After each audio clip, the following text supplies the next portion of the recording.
Señor le siga bendiciendo, hermanos. Vamos a dar un cordial saludo a don Jorge, que nos está visitando hoy. Él estuvo tiempo atrás en esta iglesia local y queremos pedir un aplauso para don Jorge. Usted sabe que esta es su casa, ¿verdad? Y aquí es bienvenido. Bueno, hermanos, hoy vamos a hablar un poco sobre algo que es necesario que quede muy claro. Usted tiene que saber que hoy día la mente humana está llena de información mentirosa. Casi todo lo que usted mira son fábulas y mitos, cosas que no son reales. Y lamentablemente pues eso ha hecho una gran diferencia entre el hombre moderno y el hombre del tiempo de Cristo, o digámoslo así, el hombre actual y el hombre antes de esta generación.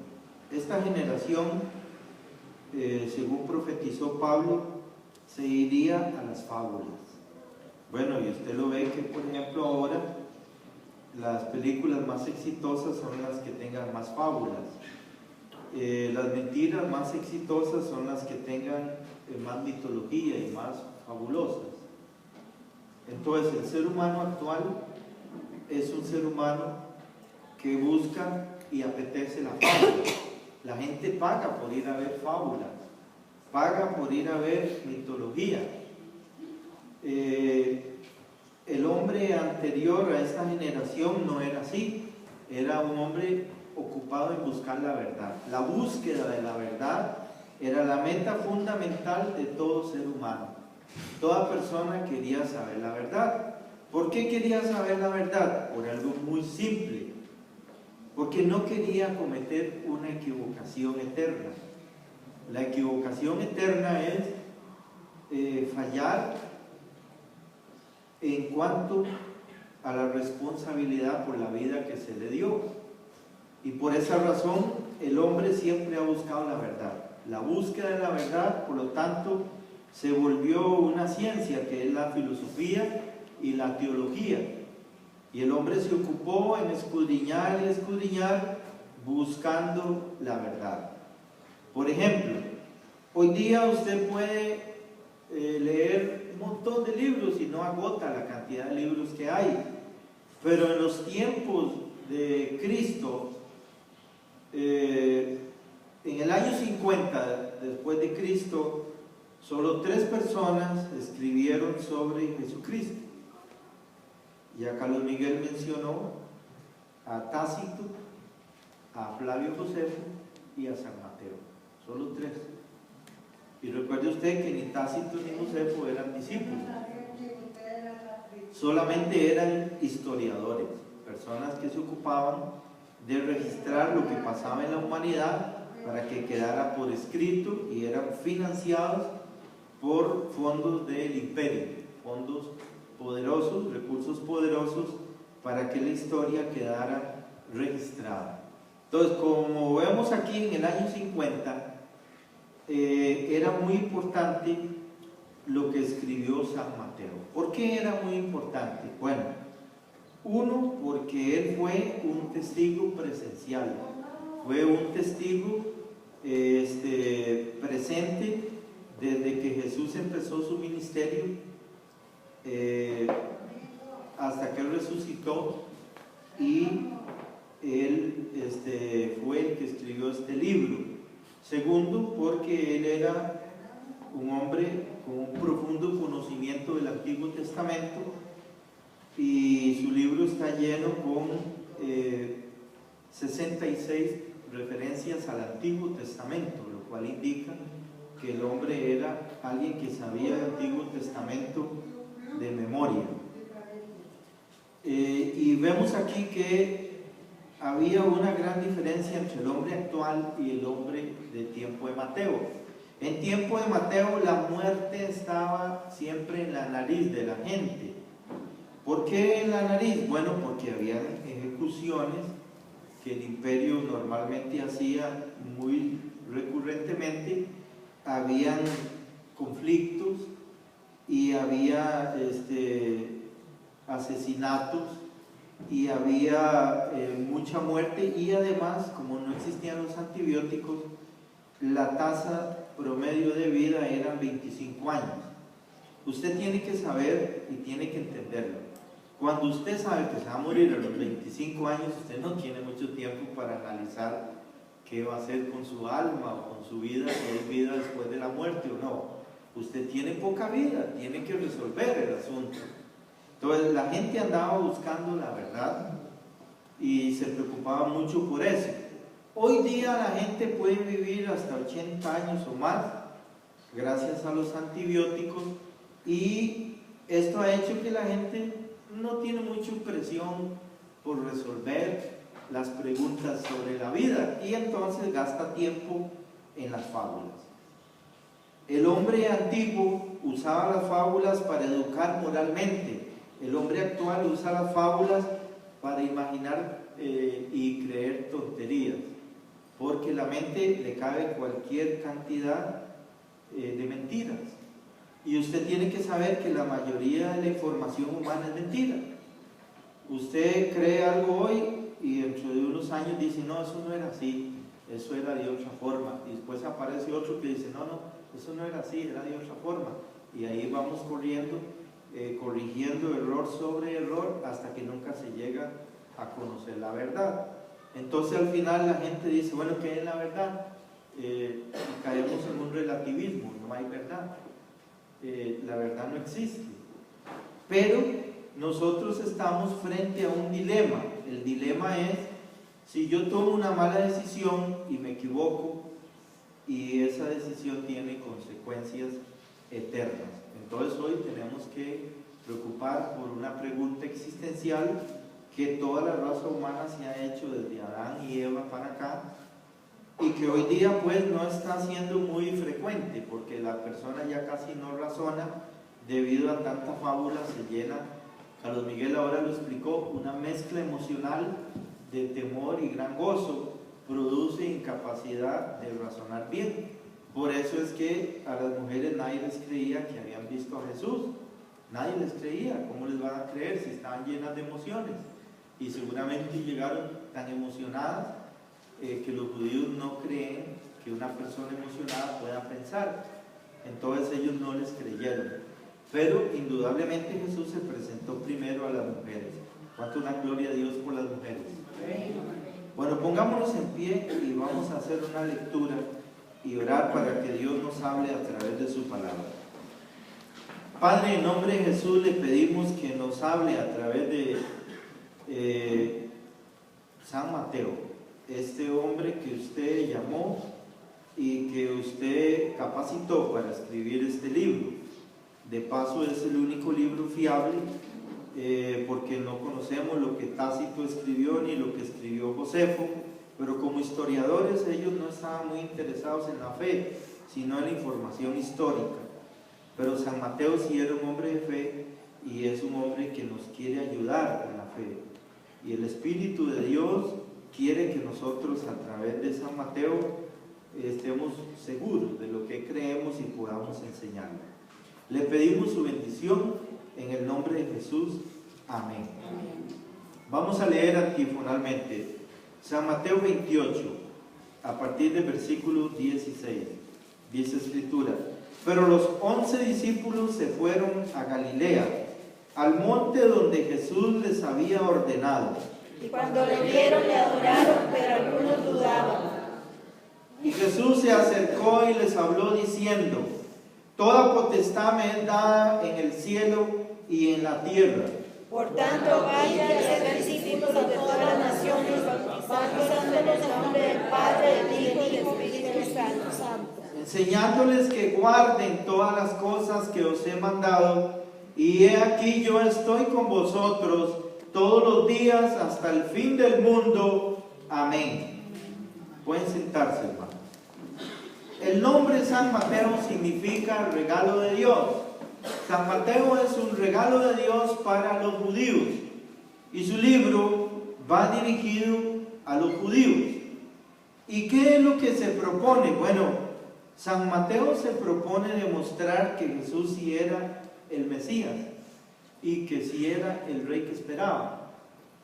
Y básicamente él demuestra eso en varias formas, sea por su linaje de reyes, porque él desciende del rey David y desciende de Abraham, tanto por línea de José como por línea de María. Ustedes saben que José tenía que ser el rey de Israel en ese momento, pero sobre José pesaba una maldición que le cayó al último rey que Judá tuvo, que fue Jeconías. Jeconías fue maldito por el profeta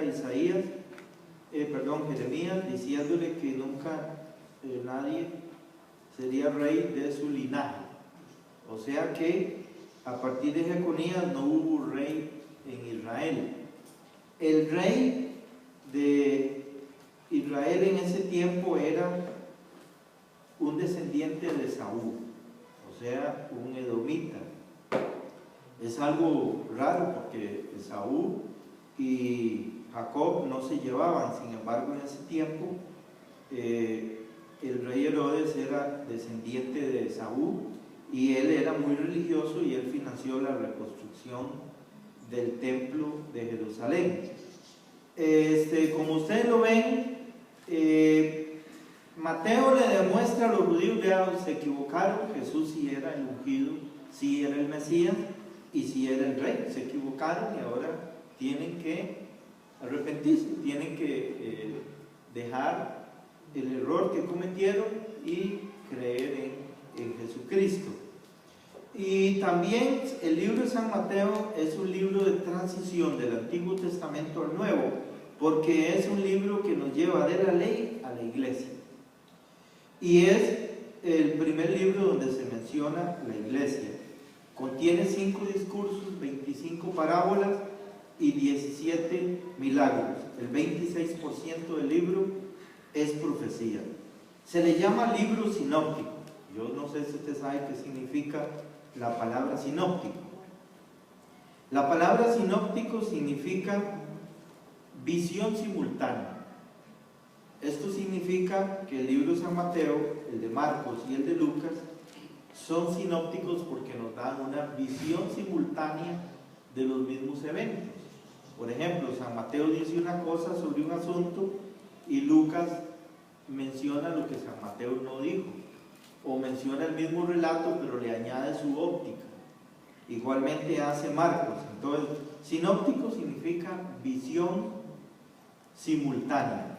San Mateo fue escrito en el año 50, Lucas en el año 60, Marcos en el 67 y Juan en el año 95. Para cuando Juan escribe el Evangelio, ya el templo no existía. Para cuando Marcos, que es el último de los 3, escribe, quedan 3 años para ser destruido el templo de Jerusalén. Entonces, hermanos, aquí vamos a encontrar en esta escritura que Jesús realmente enseñó cosas que no se conocían. 1. La existencia de los demonios era la primera cosa que no se conocía. Se conocía, pero nadie estaba seguro quiénes eran los demonios, realmente existen los demonios y qué hacían los demonios. Pero Jesús en Galilea sentó una cátedra y exhibió públicamente a los demonios, echándolos de las personas y sanando a las personas que ellos enfermaron. Jesús también le enseñó a los discípulos a pisotear a los demonios. ¿Cómo pisotearlos? Bueno, diciéndoles: estás aquí en esta persona y no tenés permiso, te tenés que ir y no volver. Y ese demonio tenía que obedecer porque se le hablaba en nombre de Jesús Cristo. Y ese nombre está por encima de todos los nombres. El nombre de Jesús es un nombre imposible de brincar, porque es el nombre omnipotente, es el nombre del que todo lo puede y es el nombre del que venció moralmente en la cruz.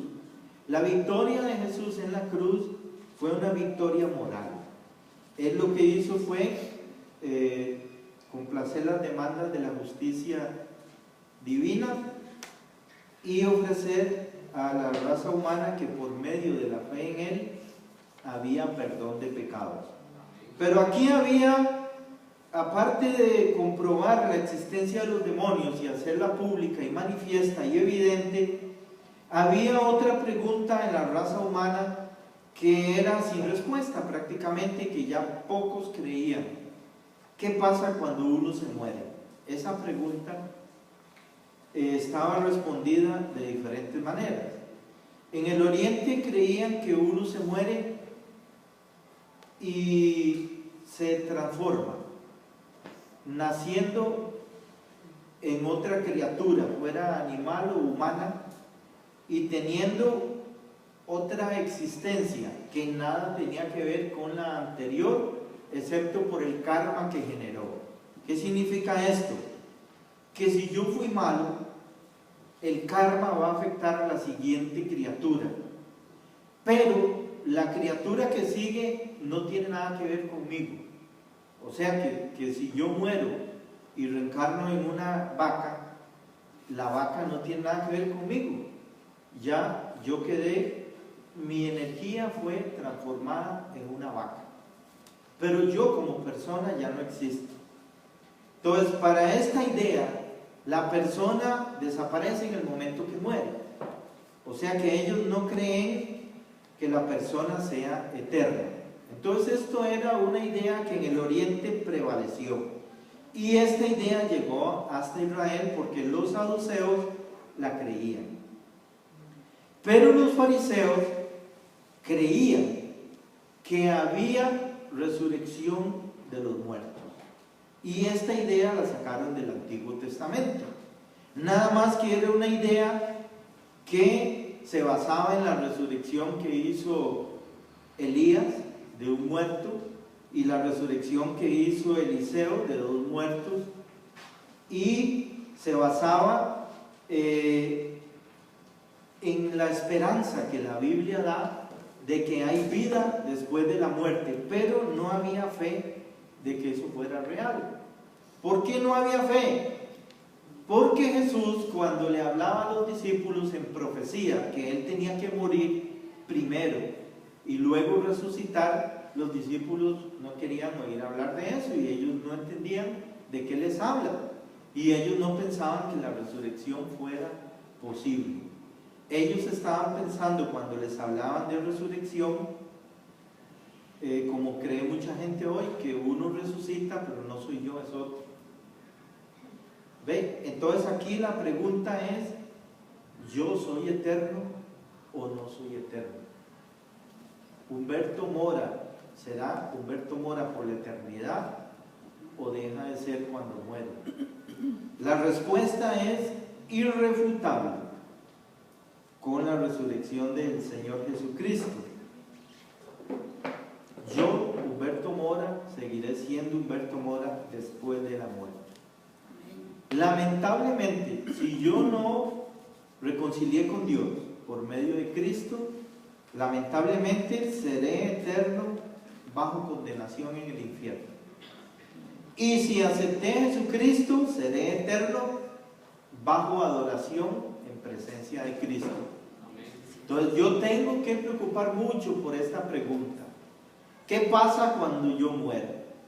La gente que tenía una tasa de vida de 25 años preocupaba más que nosotros.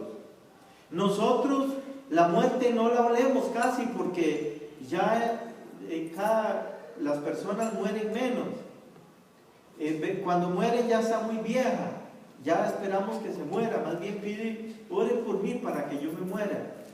Pero la gente de aquel tiempo veía la muerte en la nariz y el olor de la muerte, porque los muertos que no tenían familia los tiraban ahí en el basurero, entonces la muerte olía, infestaba todo el pueblo. El olor de la muerte, el hedor de la muerte era permanente y la gente tenía que lidiar con enfermedades que no se curaban y los niños se morían y la muerte era algo cotidiano. Hoy día no es así, porque los antibióticos postergaron la muerte. no es que la pararon, es que la postergaron. Entonces aquí vemos que los discípulos muestran dudas sobre la resurrección de Jesucristo y las indubitables pruebas que Él les presentó de su resurrección. ¿Cuántos creen que Jesús resucitó? Amén. Usted no lo vio, ni lo escuchó, usted no lo vio subir a los cielos, usted no comió con Él. ¿Usted en qué cree? ¿En qué basa su fe? Usted basa su fe en el testimonio de San Mateo, en el testimonio de San Marcos, en el testimonio de San Lucas, en el testimonio de San Pablo. Pocos hombres que pueden dar fe de que ellos lo vieron, de que ellos estuvieron con Él y de que era efectivamente humano. Porque esto también era importante. Muchos creían que Jesús resucitó, pero que había resucitado como un fantasma, no que había resucitado como un ser humano. Jesús mantiene la humanidad por toda la eternidad. ¿Cuántos dicen amén? Amén. Eso es lo que le da valor al ser humano en Cristo. La humanidad en Cristo es lo que nos valoriza a nosotros ante toda la creación. Ahora, Jesús 3 veces les profetizó a los discípulos que era necesario que Él fuera maltratado, condenado por los levitas, y que Él fuera muerto y que al tercer día iba a resucitar. Se lo dijo 3 veces, pero las 3 veces ellos no querían oír eso.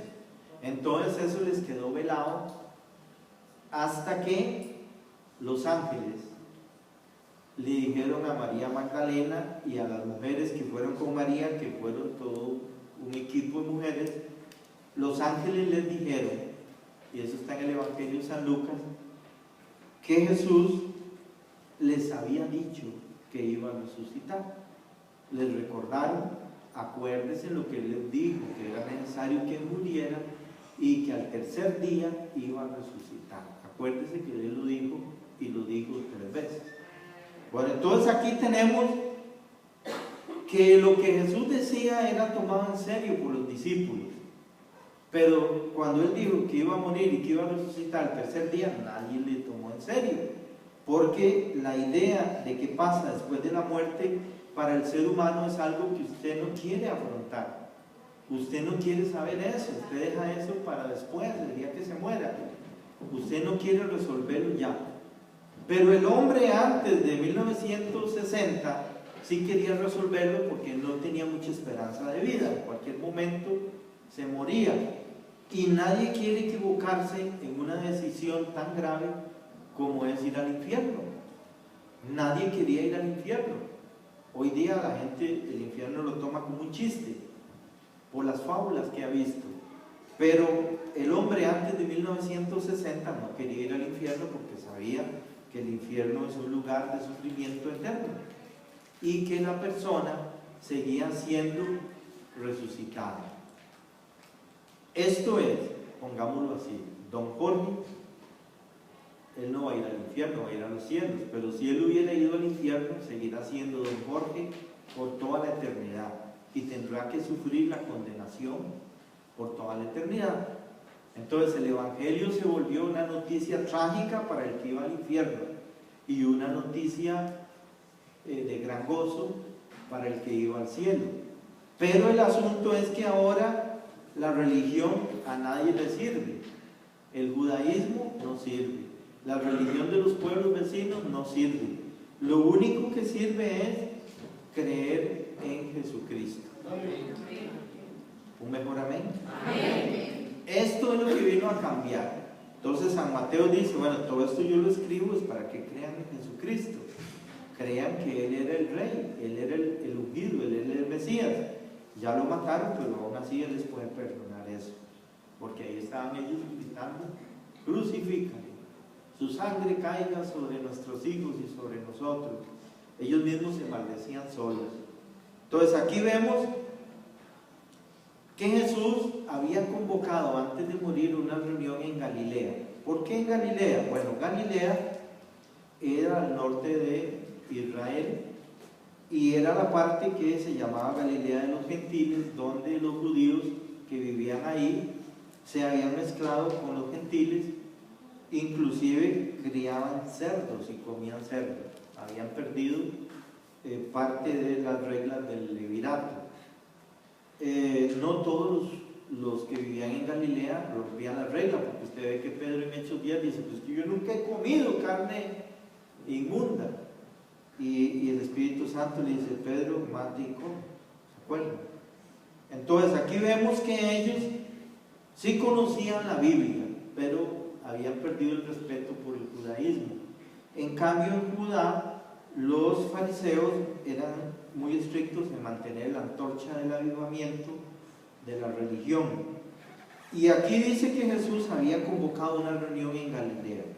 En Galilea Jesús hizo una expulsión demoníaca brutal, sacó millones de demonios, mandándolos a vivir en cerdos, mandándolos a vivir en desiertos, mandándolos al abismo. Bueno, él le dio una cátedra a los discípulos de cómo había que reconocer los demonios y sacarlos. No se puede avanzar en el conocimiento de la verdad si no se expulsan los demonios, porque ellos se van a oponer.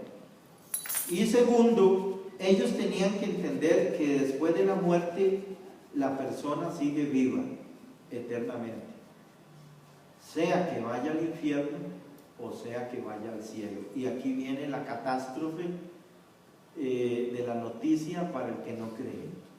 La catástrofe del Evangelio, porque el Evangelio significa noticia, se vuelve una noticia pésima para el que no cree y una noticia buenísima para el que cree. Que el que cree ha sido perdonado y el que no cree ya ha sido condenado. Entonces, el Evangelio básicamente no es el Evangelio de San Mateo. Este es el punto de vista de San Mateo sobre Cristo, el punto de vista de Marcos sobre Cristo, el punto de vista de Juan sobre Cristo, el punto de vista de Lucas. Pero el Evangelio en realidad está en 1 Corintios 15, que dice que Cristo murió por nuestros pecados y que resucitó sin ellos. ¿Cuántos dan gloria a Dios? Amén. Bueno, ahí no dice que resucitó sin ellos, pero el hecho de la resurrección significa que los pecados ya no están judicialmente. Si los pecados judicialmente estuvieran, Cristo no resucita.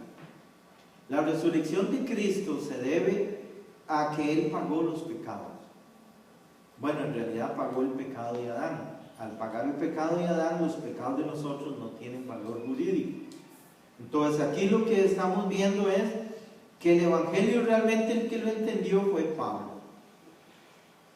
Eso no significa que Mateo no entendía, sí entendía y él sabía que había que creer en Jesús. Y él ya no iba a seguir en el judaísmo, porque Mateo era un hombre, un galileo.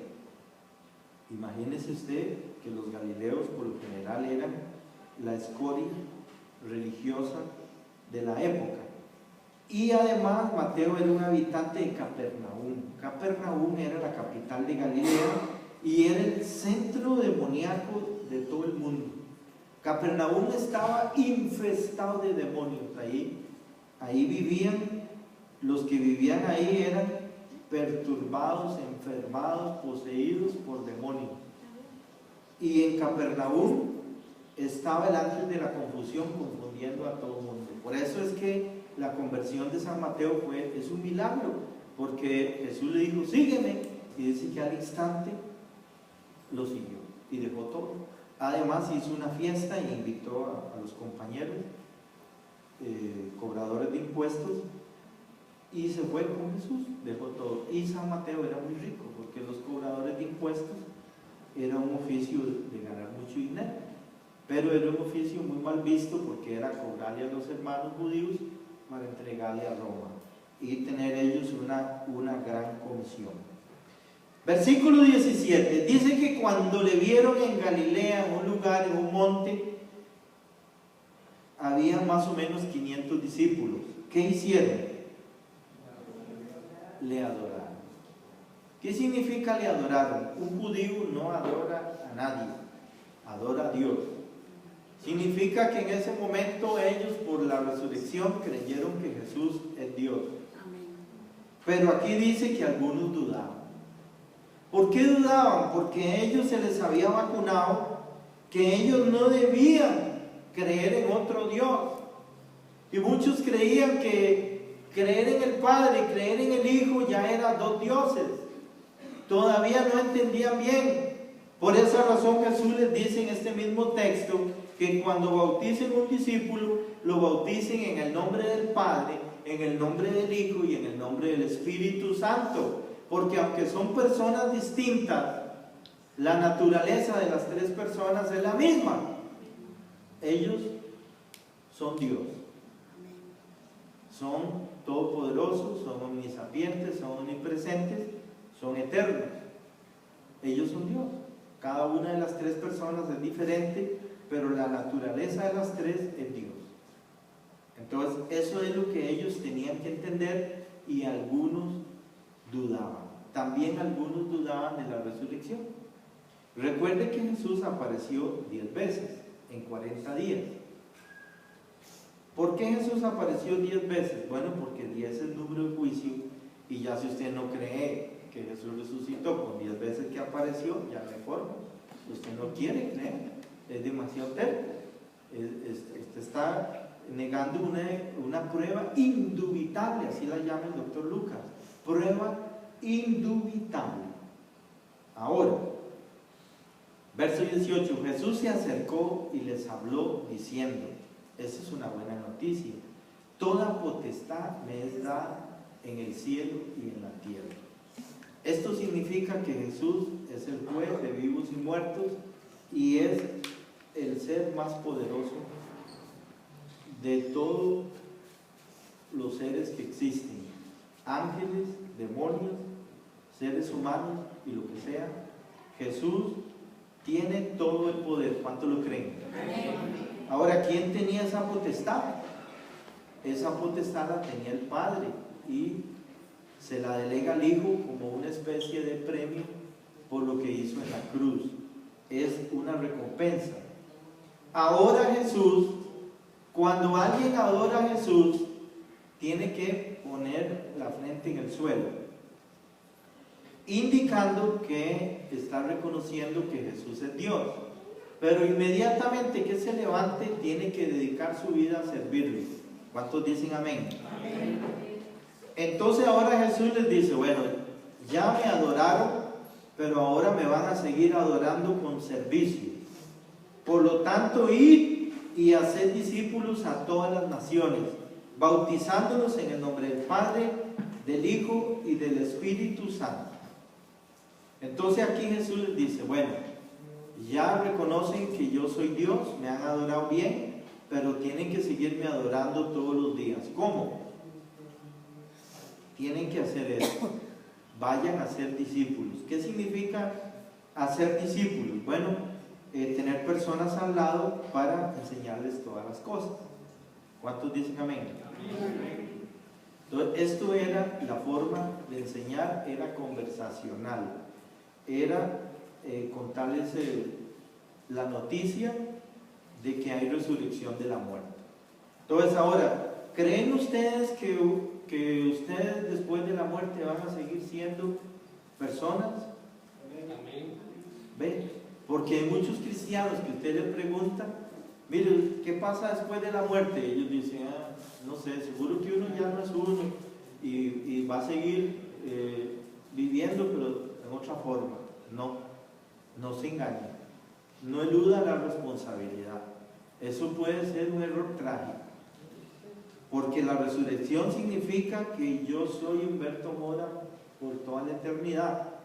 Aunque en algún momento Cristo me va a cambiar nombre, pero voy a seguir siendo persona. Yo voy a seguir siendo la persona que soy por toda la eternidad. Solo espero que me cambie la condición de Adán, porque esa no me sirve para vivir eternamente. Necesito la condición de Cristo, que es el cuerpo con que Él resucitó de la tumba. ¿Cuántos esperan eso? Amén. Entonces, para el discípulo tenía que quedar muy claro, porque ahora el discípulo tiene que mantener su adoración al Señor. ¿Cuántos quieren adorar al Señor? Entonces lo ven, el discípulo en realidad es alguien que ya dejó la religión porque ya vio a Dios y ya adoró a Dios y va a seguirlo adorando. Eso es todo. Y ya la religión no le sirve para eso. Entonces la adoración se vuelve un estilo de vida para el discípulo. Versículo 20, enseñándoles que guarden todas las cosas que os he mandado. Y aquí viene algo importante. ¿Qué significa guardar? Bueno, la palabra guardar en griego es la palabra apokeimai. Significa una visión mental. O sea que usted tenía su religión, sus ideas, sus conclusiones, sus pensamientos, pero ahora usted tiene una visión de fe mental que usted tiene clarito por el testimonio de los 500 y también yo diría que por el testimonio de los ángeles, porque los ángeles le hablaron a las mujeres. Imagínese usted que cuando los ángeles le hablaron a las mujeres, ahí la Biblia dice, recopilando la información de los 4 evangelios, que eran todas las mujeres que andaban con Jesús, era una pelota. Nada más que María sobresale porque ella era una especie de líder. Y dice que los ángeles, donde las vieron llenas de esas emociones, temor con gran gozo, entonces los ángeles les dicen, vea, tranquila, razonen, ¿por qué buscan entre los muertos al que vive? Inmediatamente eso calma las emociones y la razón empieza a funcionar. Porque los ángeles le dijeron, ¿por qué buscan entre los muertos al que vive? Es una pregunta que te obliga a razonar. Entonces ellas oyeron del ángel el recuerdo de la profecía que Jesús hizo, que Él iba a resucitar al tercer día. Entonces ya a ellas les entró, la fe viene por oír, y a ellas les entró la fe de que Jesús estaba vivo, y corrieron a contarle a los demás discípulos, aunque no les creyeron. Pero realmente ellas sí creían ya que estaba vivo. ¿Cuántos dicen amén? Amén. Entonces, como vemos, Jesús primero se presentó a las mujeres, seguramente ellas tenían el corazón más dispuesto. Los discípulos estaban en un trauma de miedo, en un pánico de que ellos seguían a ser capturados. Las mujeres eran intocables judicialmente, no se podían acusar de nada. Entonces ellas estuvieron en la cruz y no les hacían nada, iban a la tumba y no les hacían nada, pero a los hombres sí se les acusa judicialmente de ser seguidores de Jesús y de creer en Jesús, y eso es pena de muerte. Entonces ellos estaban traumatizados de miedo, de estrés religioso y de la confusión de las preguntas que tenían en su cabeza. Ahora, ellos tenían que enseñarle a los discípulos, guarden esta visión mental, guarden y protejan lo que usted ha oído y creído de la Biblia. Cuide lo que usted conoce de la Biblia. ¿Cuántos dicen amén? Amén. ¿Y cómo hace usted para mantener eso? De ahí tiene que estar leyendo la Biblia, tiene que estarse reuniendo con personas de la misma fe, y tiene que tener lo que dice Hechos 2:42, perseverar en la doctrina de los apóstoles, en la comunión unos con otros, en el partimiento del pan y en las oraciones. O sea, había que cultivar la iglesia local y aprovechar las bendiciones de la iglesia local, que es la cena del Señor, los agapes, las oraciones en común y la doctrina ¿de quién? De los apóstoles. Pero ¿qué pasa, digamos, si el cristiano se pasa viendo televisión y ve Hércules, el héroe de los griegos, las fábulas allá de Harry Potter y sus fábulas, ¿verdad? Entonces la mente se llena de fábulas y ya no tiene mucho interés por la verdad. Entonces, la mente tiene que interesarse por la verdad, porque tarde o temprano usted fue hecho del polvo y al polvo volverá, y usted un día se va a confrontar a la muerte, y ahí se le van a derretir sus soberbias, sus vanidades, se le va a derretir todo, y ahí se va a probar la fe. ¿Dicen amén? Amén. Entonces se tiene que tomar en serio el libro de San Mateo, porque estos fueron hombres galileos que pasaron con Cristo más de 3 años, preguntándole, conversando, aprendiendo de Él, viendo lo que hacía, sus milagros, pero sobre todo la resurrección de Cristo, y ver que era Cristo el que resucitó. Y esto, como lo dijo Pablo, si Cristo resucitó, lo lamento, pero todos van a resucitar. Es inevitable, porque es un principio de causa y efecto. Si Cristo resucitó, todos resucitan. Pero entonces, ¿qué hacemos con los que no creen? No, ahí está el infierno, tranquilo, no se preocupe. Ahí está el infierno. Entonces, el anuncio del infierno es real. Pero la gente antes de 1960 asustaba cuando oía la palabra infierno. Después de 1960, con el ingreso de la droga al consumo mundial, ya la gente no asusta por el infierno. Pero el infierno es real. ¿Cuántos quieren ir al infierno? Nadie. Pregúntele a todo el mundo, levante la mano el que quiere ir al infierno. Habrá algunas manos que se levantan, pero son minorías. Nadie quiere ir al infierno a pasar un tormento por los siglos de los siglos. Y es un tormento porque es carecer de Dios, y Dios es el único que puede darte bienestar. ¿Cuántos dicen amén? Amén. Y es carecer de lo que Dios te puede dar por toda la eternidad. Por lo tanto, la existencia en esa forma es un tormento, pero esa existencia queda como un testigo de que hay consecuencias para el que no adora al Padre, al Hijo y al Espíritu Santo, pero sobre todo al Hijo. ¿Por qué al Hijo?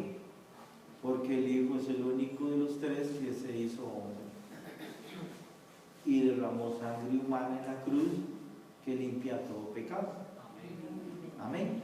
Amén. No que el Padre no hubiera querido hacerse hombre, es solo que el Padre no puede hacerse hombre porque es la persona primero, y el Padre, si considera hacerse humano, no puede, porque eso sería desocupar el trono, sería una ruptura del orden.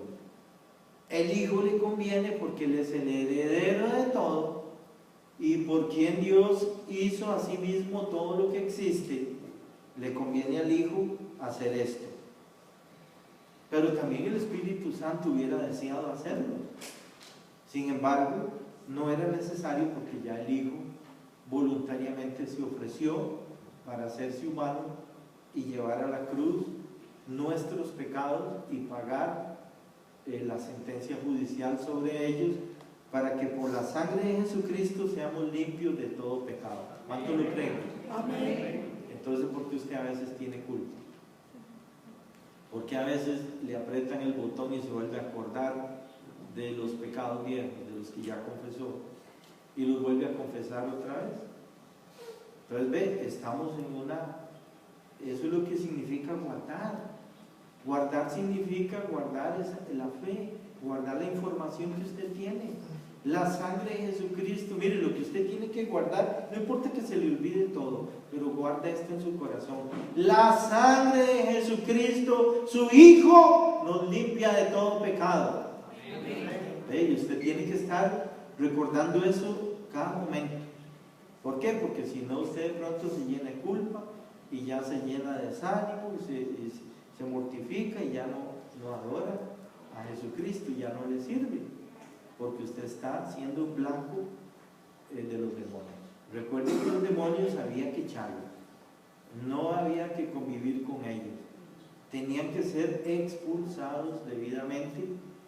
Vengo a avisarles que están fuera de lugar, fuera, no más aquí, no más demonios, ven, fuera, tienen que irse, porque ya hay un jefe, el jefe es Jesucristo.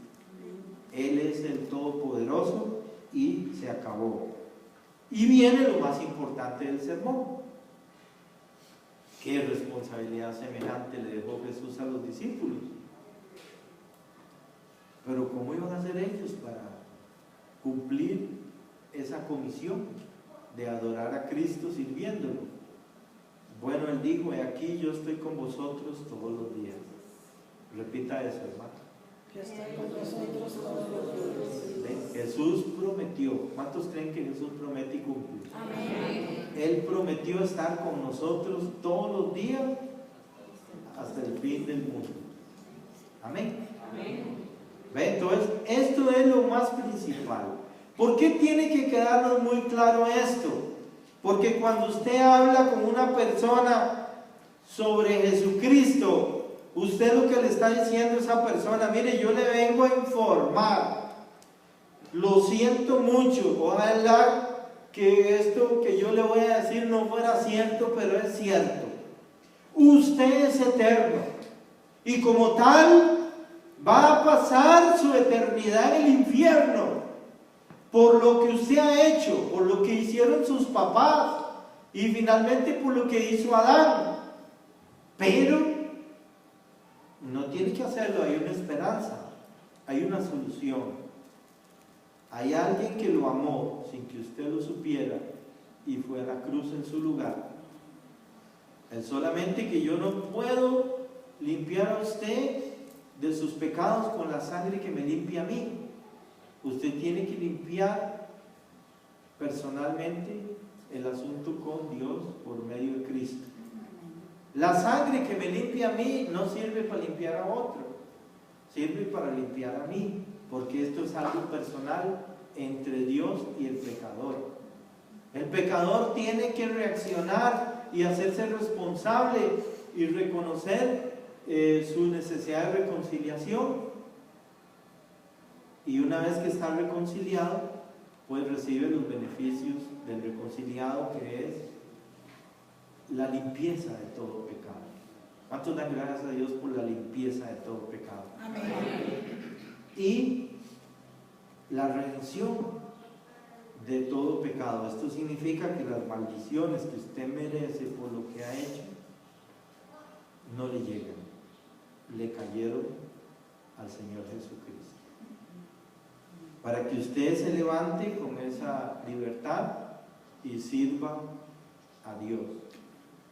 Nosotros tenemos que entender que esta noticia es verdad, y que es verdad, y que es verdad, y que es verdad, y que todo el mundo ocupa saber.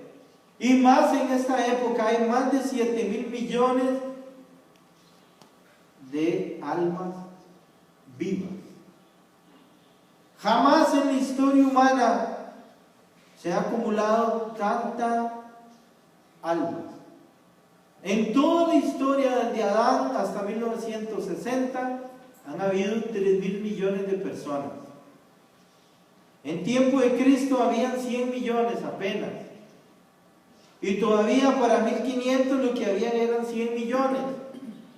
Porque la peste negra bajó de 300 millones a 100 de un cuajo, en cuestión de 10 años.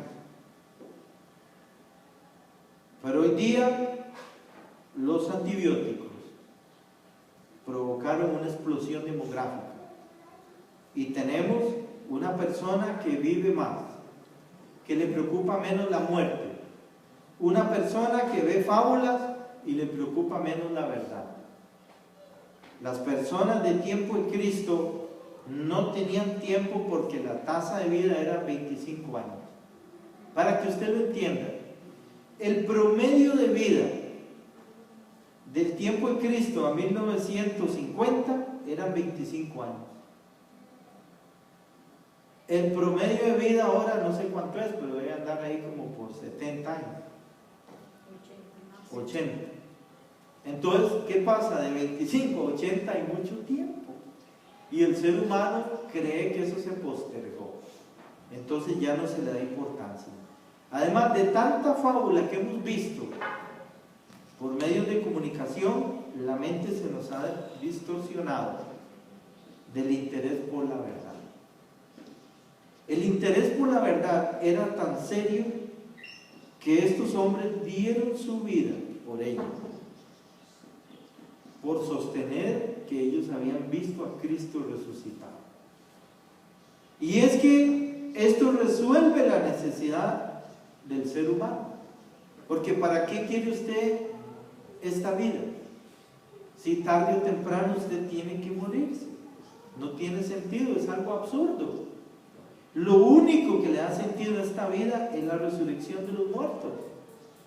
El hecho de que usted es eterno y que usted va a seguir existiendo toda la eternidad.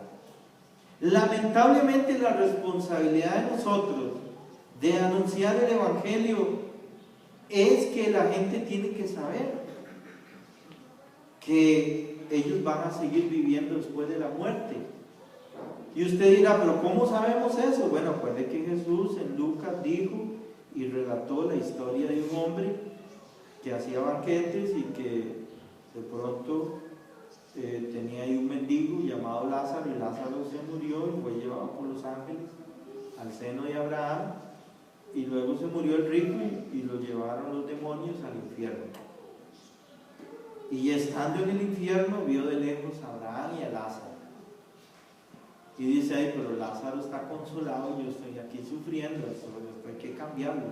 Entonces empezó a tratar de hacer negocio para que volviera a la situación anterior, ya no se puede. Y al final, como no se podía, entonces él se preocupó por los parientes. Yo tengo 5 hermanos, yo no quiero que mis hermanos vengan a este lugar. Y Abraham le dijo, bueno, es que ahí tienen a Moisés y tienen a los profetas. Si no les creen a ellos, no van a creer a un muerto que venga a contarles eso. ¿Ven? Entonces, lo vamos a ver que hay personas que se resisten a creer y hay personas que andan buscando la verdad. Por todos lados usted va a encontrar gente buscando la verdad. Y esas personas necesitan respuestas. Y si usted tiene la respuesta, sería un pecado que usted le niegue la respuesta a las personas que la andan buscando. Amén. Amén. Mark Twain, un día, dudando sobre estas cosas, se fue a Israel. Y él escribió, aquí no hay nada, lo que hay son espinas y cardos. Israel no existe. Pero Mark Twain estaba hablando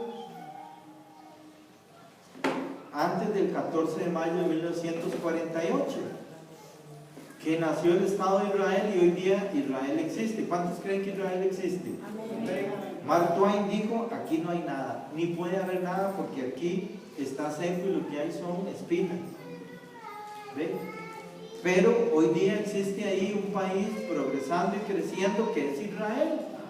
Entonces, como usted lo ve, lo que Dios dice en su palabra será. Lo que Dios promete se cumplirá. Lo que Dios anuncia es la verdad. ¿Cuántos creen que Dios pueda mentir? No. Dios no puede mentir porque Dios, si miente, ya no sería Dios. La esencia de Dios es que Él mantiene su trono con justicia y juicio. Y Él cuando habla solo puede hablar la verdad. Y Él no va a engañar a nadie. Pero nosotros tenemos que entender esto. Porque donde están 2 o 3 congregados en mi nombre, allí estoy yo. ¿Cuántos dicen amén?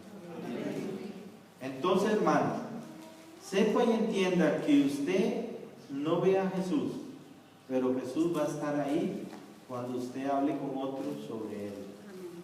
Sepa y entienda que usted lo pueden amenazar 100 millones de demonios, pero ellos no pueden avanzar porque ahí está Jesús con usted. No pueden. Ellos no pueden tocarlo porque Jesús está ahí con usted. Bueno, más íntimamente, Jesús está dentro de usted. Por lo tanto, usted no puede ser tocado por los demonios. Y cuando usted habla sobre Jesús, háblele claro a las personas. Hágale saber, como hizo el ángel con María Magdalena, le dice, ¿por qué busca entre los muertos al que vive? A veces con una sola pregunta usted hace que la gente razone y que empiece a interesarse por la búsqueda de la verdad y persuadirse de que está equivocado y que la Biblia es la verdad. Amén. Amén. ¿Cuántos creen que la Biblia es la palabra de Dios? Amén. Entonces, ve, cuando Mateo escribió este evangelio, en el año 50, solo Tácito y Josefo Flavio habían relatado algunos acontecimientos de la muerte de Cristo y decían ellos de la supuesta resurrección, de la cual había mucha confusión porque las autoridades judías negaban la resurrección y las romanas también. Pero los discípulos que lo habían visto afirmaban que lo vieron y que estuvieron con él y dieron su vida, asegurando que esto era así. Por lo tanto, los discípulos no se retractaron. Y si alguien no se retracta aún quitándole la vida, entonces hay que tomarlo en serio. ¿Cuántos dicen amén? Amén. Estos testigos son los que nos hacen creer. Pero además, para mí, vale más que esos testigos y que el testimonio de los ángeles, vale más que Jesús anunció 3 veces, para mí, en lo personal. La prueba que a mí me convence es que Jesús les habló por 3 veces de que Él iba a sufrir de esa manera y que al tercer día iba a resucitar. Porque para mí nadie puede hacer eso, de anunciar el futuro, solo Dios. ¿Cuántos lo creen? Amén. Entonces, cada quien necesita su propia prueba. Yo la prueba mía la consigo en la profecía. Usted verá dónde consigue la prueba suya.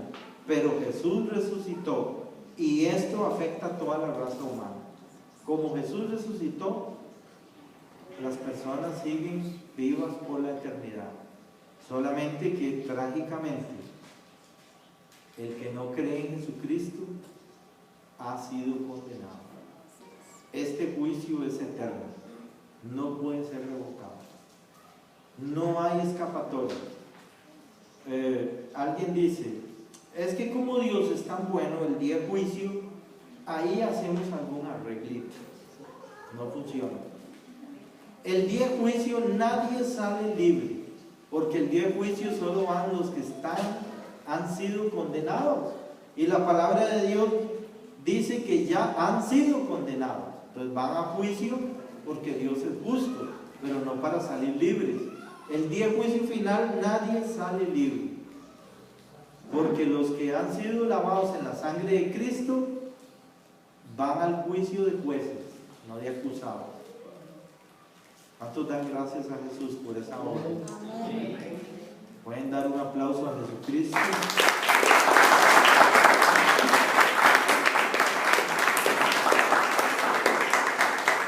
Entonces recuerde, la palabra guardar es una visión mental. ¿Qué tiene usted en su mente? ¿Qué es lo que usted cree? ¿Cree en Harry Potter o cree en Jesucristo? ¿Existe Harry Potter? Yo no sé, ni me interesa. Yo sé que Jesucristo existe y que hay personas que dieron su vida afirmando que lo hubieron resucitado. Y yo sé que Jesús anunció 3 veces que eso iba a pasar, y para mí es suficiente. Y también a mí me ayuda mucho Tomás. Tomás ayuda mucho porque Tomás dijo, no, es que yo no puedo creer, yo tengo que verlo yo con mis ojos, con mis 2 ojos, y tengo que tocarlo yo con mis manos. Y Jesús se le apareció delante de los discípulos y le dijo, Tomás, aquí estoy, meta las manos y meta el dedo. Y Tomás cayó, ay, Señor, perdón, y aquí que allá. Bueno, pero Jesús le dice, bueno, bienaventurados los que creen sin ver, porque tú creíste hasta que me viste, ¿verdad? Nosotros somos los bienaventurados que creemos sin ver. ¿Cuántos dicen amén? Amén.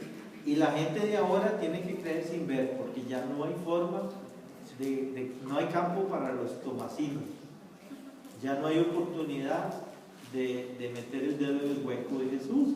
Ya esa oportunidad la tuvo Tomás por nosotros. Y si no creemos, ya por la incredulidad de Tomás, ya no hay forma. Entonces ya estamos en el lado de los condenados, el lado de los que no creen. Amén, hermano. Amén. Usted sabe, hermanos, que lo más trágico del mundo es que hay gente que cree en la reencarnación. Y la reencarnación enseña que usted muere y usted como persona deja de ser, y su flujo de energía se transforma en otra criatura. Pero ese flujo de energía no tiene nada que ver con la persona anterior. La persona deja de existir. Por eso ellos creen que Dios es un ente, no que es un Dios personal. Entonces la gran pregunta de la humanidad ¿es Dios un ente o es un ser? La respuesta está en la Biblia: Dios es un ser. Es un Dios personal y Él ha creado personas y su creación es eterna. Las personas vivirán por los siglos de los siglos.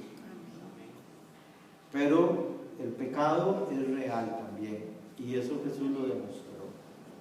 Jesús demostró que el pecado es real. Y Él habló del pecado hasta la saciedad. Él dijo, vean, el pecado es infringir la ley, pero es más allá de lo que ustedes entienden. El pecado es con solo que usted imagine algo, ya pecó. Jesús era un catedrático sobre el pecado, porque Él es el que sabe. Y la gente entendía, pero a la gente le costaba, era más fácil creer en el pecado que creer en el perdón del pecado. Amén. Amén. Vamos a orar.